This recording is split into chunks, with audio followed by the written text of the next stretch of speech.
Zack Snyder's Justice League. So this review is probably going to be the most bizarre and strangest one I'll probably have done so far, probably ever will do.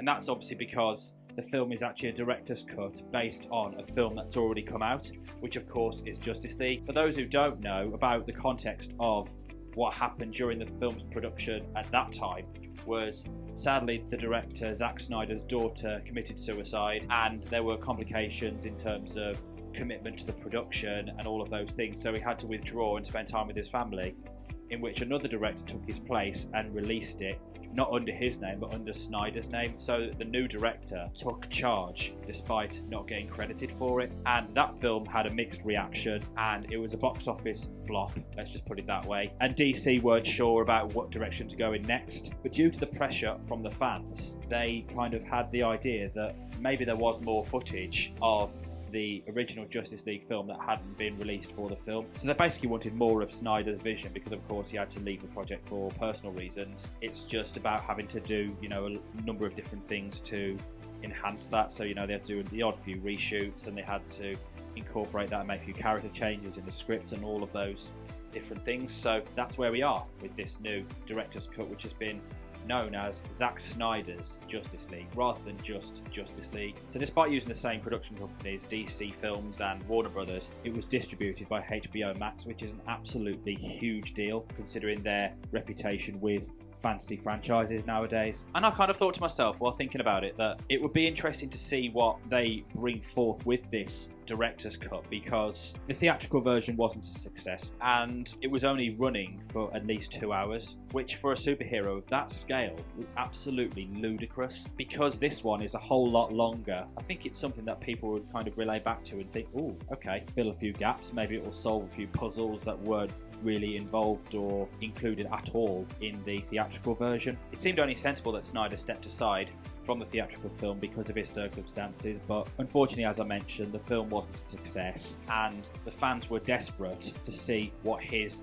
original vision would be like, and of course that's exactly what we've got with this new director's cut distributed by HBO Max. So I guess the big question of this new director's cut is, was it worth it? Does Snyder's input compared to the theatrical version really add additional value to the film itself beyond the ridiculous running time? So those who've seen the 2017 film Justice League will know what the story is about anyway, but for those who don't, this is the general gist of it. Following Superman's death in Batman vs Superman Dawn of Justice, we see Bruce Wayne, aka Batman, recruit fellow hero Diana Prince, aka Wonder Woman, to face a new enemy imposed on Earth. I'm not going to lie, I didn't watch the theatrical film again before watching this director's cut. All I remember from when I did see it in 2017 in the cinema was that it was just...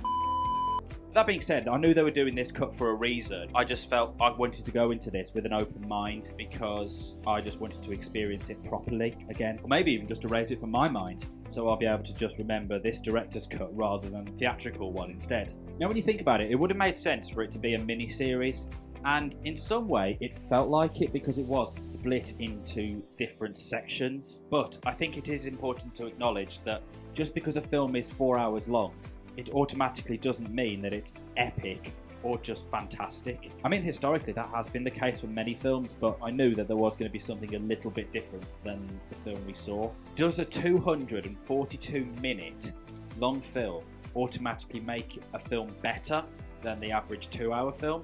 No.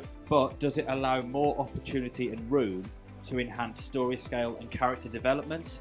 Yes. And that's the main thing I got from this film. It wasn't necessarily the performances were better or the style of it was better. It was more so the fact that the scale seemed a lot bigger this time. The narrative was a lot broader, the world was expanded, and characters were a lot more developed. But I just thought it was very bold and brave for Snyder to do this film anyway, not just because it's in memory of his late daughter.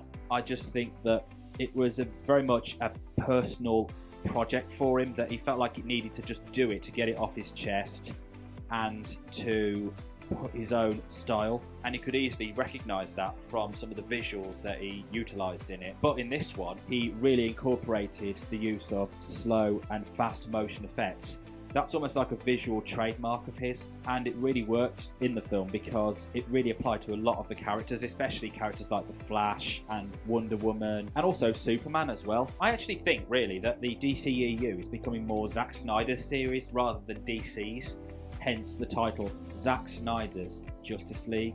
And of course, Justice League is the central team of the DC universe in general, and because he's put his own stamp on the film title, as well as in the film itself, it's almost like as if it's his thing now rather than DC's. So of course it's probably the longest superhero film ever, yet the theatrical version was one of the shortest superhero films. It only makes me question what went wrong. Why did they go down this route to release the film when it clearly wasn't done, but also excluding lots of narrative scope and characterizations that were clearly missing from that one that were included in the director's cut. So to be honest, I look back 4 years on and think no wonder it flopped. Now in terms of the performances, it's really bizarre because we've already seen these characters before and we saw them 4 years ago, and yet it's almost like we're coming back to them for the very first time, almost as if everybody had moved on, especially Ben Affleck as Batman, who has now since been replaced by Robert Pattinson in the new film The Batman, which is yet to be released. On that note, I'll start with Batman and Ben Affleck's performance as the Caped Crusader,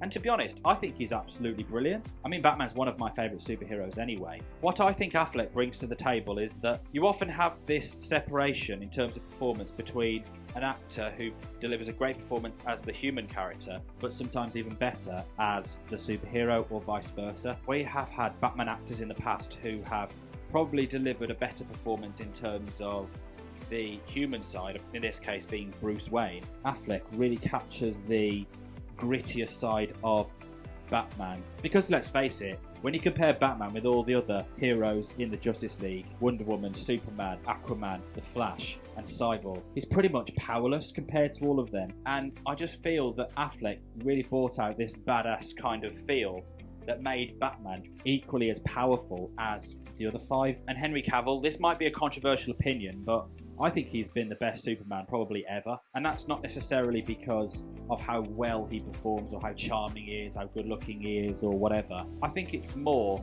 that he gives a emotional and somewhat natural kind of performance in the character. And despite only being in the film for about 45 minutes out of the 4 hours, I just think he definitely gives more of an emotional performance where people take him a bit more seriously, rather than being the superhero character that we've seen over the years, who basically goes in the sky and just says, I'm Superman.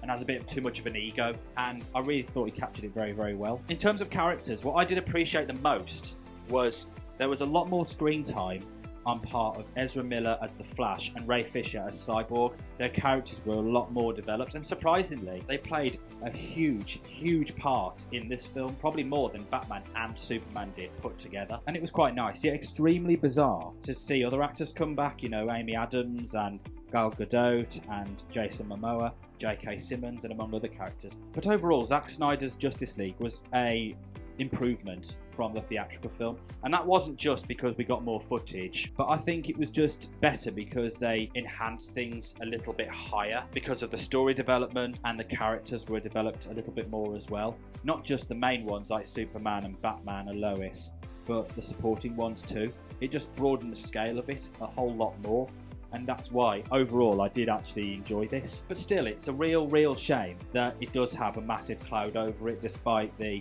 production chaos that was going on at the time and the context surrounding it. I'm glad they released this, and it was decent entertainment for 4 hours, believe it or not, because I went into this thinking, oh gosh, will it be 4 hours that I will be wanting to take back after seeing it, or will it be 4 hours that I'll take a risk on and will overall come out of it thinking, you know what, I really enjoyed it? And it was the latter. It's a really bizarre one now, because we've just watched a 4-hour superhero film and it's kind of hit a dead end because everyone's moved on from it now. You know, Batman's getting a new reboot and other things have happened in the DC franchise where things are changing. It's trying to recapture people's attention. Like, nobody is interested in seeing anything else anymore unless they completely reboot it altogether, which I think they probably should. this project is something that Snyder definitely needed to get off his chest, and he just wanted to do in tribute to his daughter. But I just felt that it is almost one on its own, and I think that's a credit to it, really, that it is separate from the DCEU because of how different it is in comparison to everything else that's been done. And that's not just because of the ridiculously long running time, but because the narrative scale and the characterizations were a lot more developed this time. So if I wanted to know a bit more about the DCEU as a neutral viewer, I could probably sit and watch the 4-hour film on its own rather than binge watching Man of Steel, Batman vs Superman, Wonder Woman, even though that's a fantastic film anyway, Suicide Squad and all those other ones. So what did you think of Zack Snyder's Justice League? Do you think the film was worth making? Do you think the 4 hours is worth sitting through?